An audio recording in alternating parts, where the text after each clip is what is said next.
Hello, Andrew Hendricks here, New York State certified driving instructor. I want to talk a little bit tonight about what's happened to driving on Long Island and or drivers on Long Island in a whole. Why are they behaving in the manner in which they are now behaving? And it is getting increasingly worse, as everybody knows. As a driving instructor, I'm on the road daily. I am faced with traffic situations. I am faced with all types of roads, all types of traffic at all times of day with all types of students. I'm in a clearly marked student driver's ed vehicle, clearly marked student driver, driving school, the whole nine. Okay, so it's an easily marked unit. It doesn't matter. It's being disrespected and ignored just like it wasn't even there. So I wanted to try to dive into and wrap my arms around why are drivers behaving in the manner in which they are now behaving, which is egregious. It's bad. It's selfish. It's entitled. It's nasty, and it's really isolated to Long Island. And why is that? What about Long Island creates this type of behavior in these drivers? Is there something different about Long Island than it is for the rest of the world? Maybe, yeah. So I did a little digging in the past couple of days. Basically, News 12, Newsday, the Long Island newspaper. News 12 is the Long Island television station. Um, Reddit threads, Stony Brook University, and just talking to people. And I'm going to come up with some good conclusions. And I found some interesting tidbits and items out.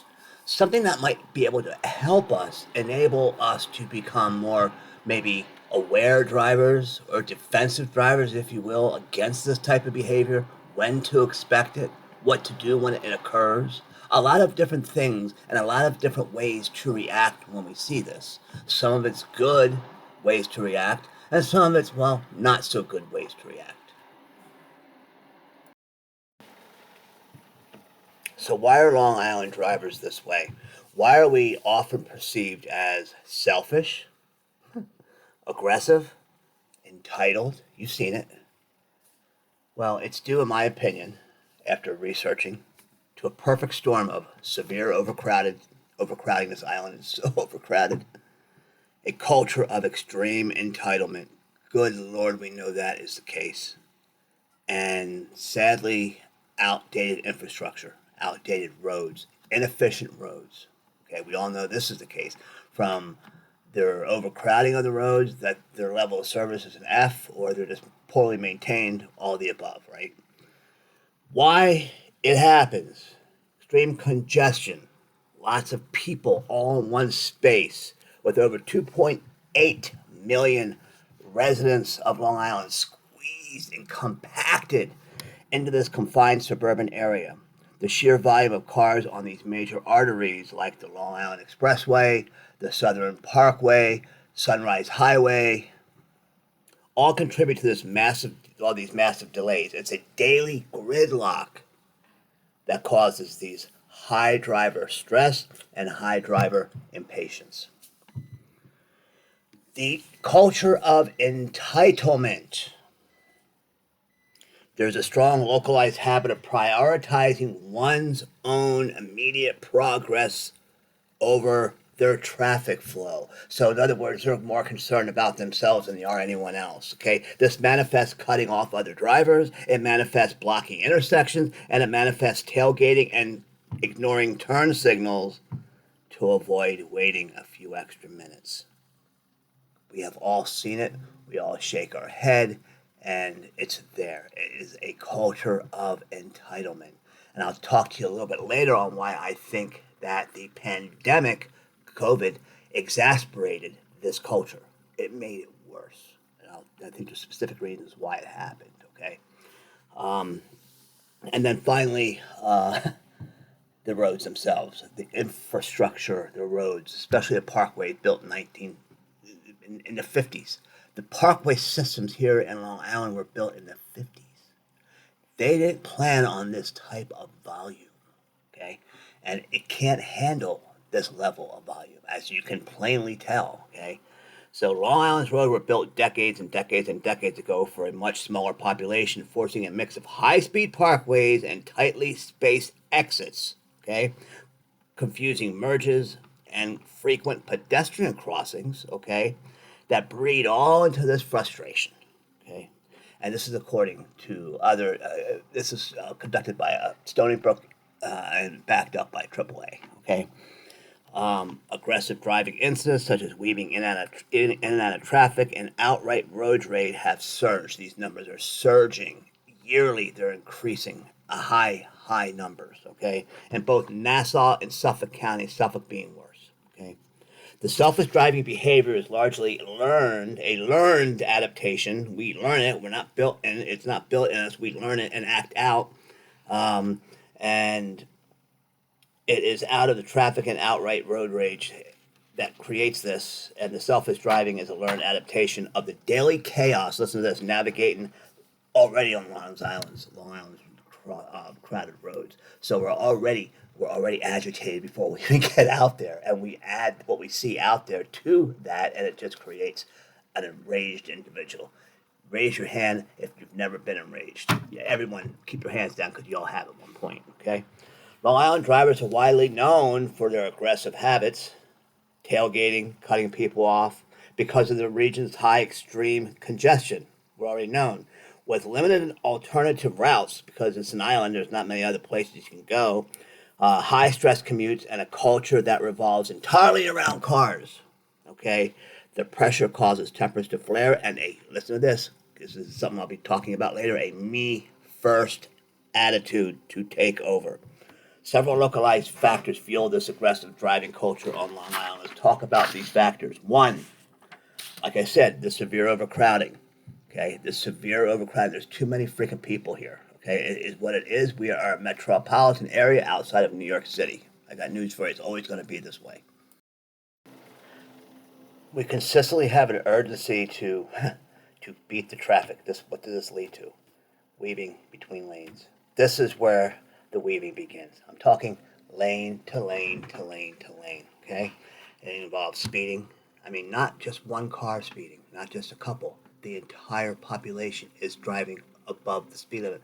I'm not talking 5 or 6 miles an hour. I'm talking 15, 20, 25. Everybody is doing this. Okay, and then everyone ignores right-of-way rules. There are no right-of-way rules in a me-first society, ever. Remember, we heard that first. Okay.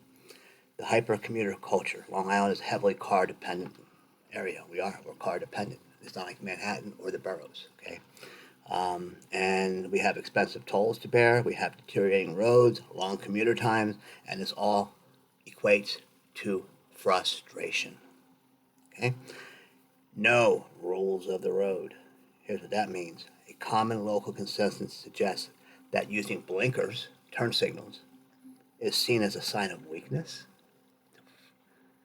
and letting an emerging car in is unacceptable use of our time, and it creates a highly competitive and a highly selfish entity and or society. Nuts. It's nuts. That's what's going on in our heads. And finally, the distractions. Okay? Texting, device stuff, phone stuff. You see it. You see it at every single intersection.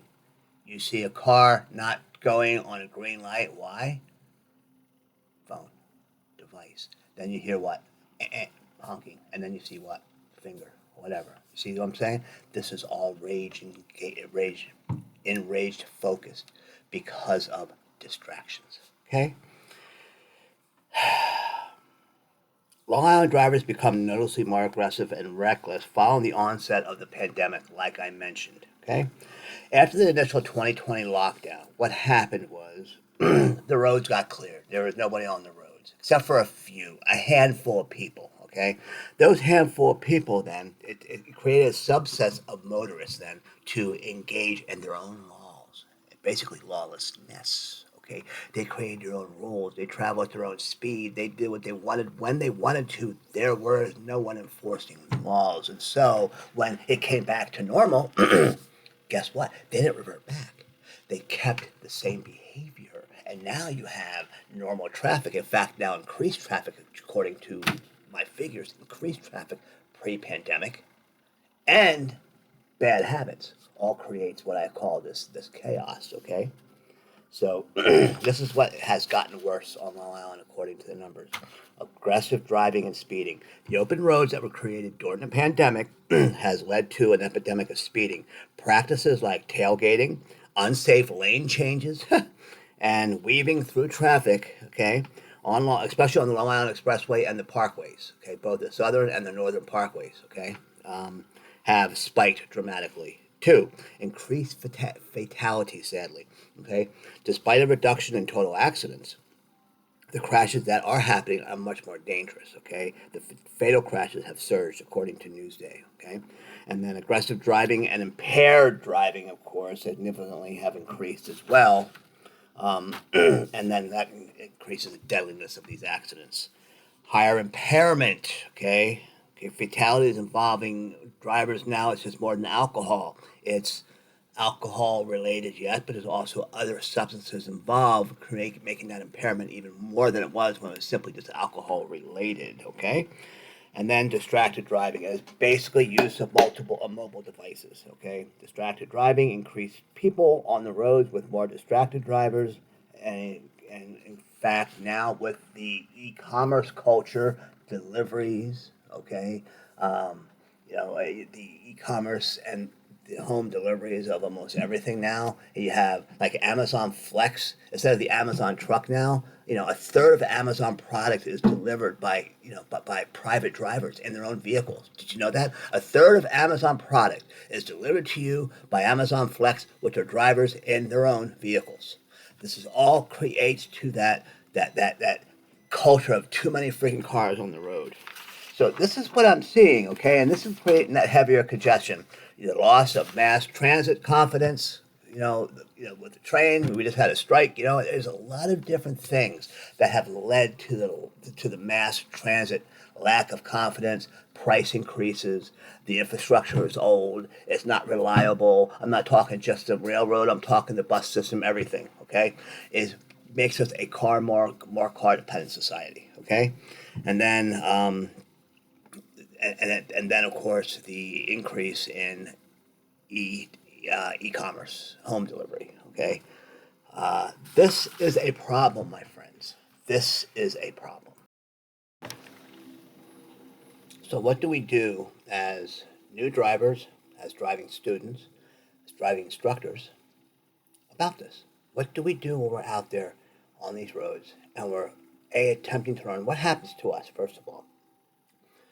Many times we're the slow rollers, right? We're a little bit behind because we're new, and so we might be going a little bit slower than the people around us might like. You would think, well, I'm in the safety of a student car. It's clearly marked. They're going to be patient and they're going to understand, and they're not. Okay, so now we have a tendency to be more panicked, shuffled. Okay, especially if we're doing maneuvers. We can't. We can't. We can't engage. Okay, we have to expect and react appropriately. Simple as that. What can we do as new students, driving instructors, normal drivers, to avoid this behavior ourselves? Is to simple, leave earlier. No matter where you're going, leave earlier. Give yourself plenty of time, regardless of what your quest is. School, shopping, church, doesn't matter. Give yourself plenty of time. Use your GPS. Understand how far away you are, how much time it's going to take you to get there, and adjust your trip accordingly. If there's an issue with traffic or something's going on and it's slowing things down, you will know, or go a different route. Use your head. Okay, you're not going to change the world. You're not going to change society, but you can change how you react to what you're seeing. What you don't do is react in any manner retaliatory. Okay, there's no hand gesturing, there's no stare downs, there's no brake checking. None of that is appropriate. All that does is lead to more inappropriate behavior. Now you're part of that problem, you see. So we just ignore it and we move on. If we have an issue with someone that's behind us, wants to get around us because they're too impatient, too allow us to make full stops, then let them go around you. Okay? I don't like it either. It makes me angry and I want to do something about it, but I don't. I have I've come to the fact that I'm not going to retaliate anymore. I don't need to. I'm above that now. And so are you. Okay? We have a lot to work with here. We have a long way to go, but we're learning as we go. And this is one thing that's been on my mind for a while. Okay? Let me know if you have any questions.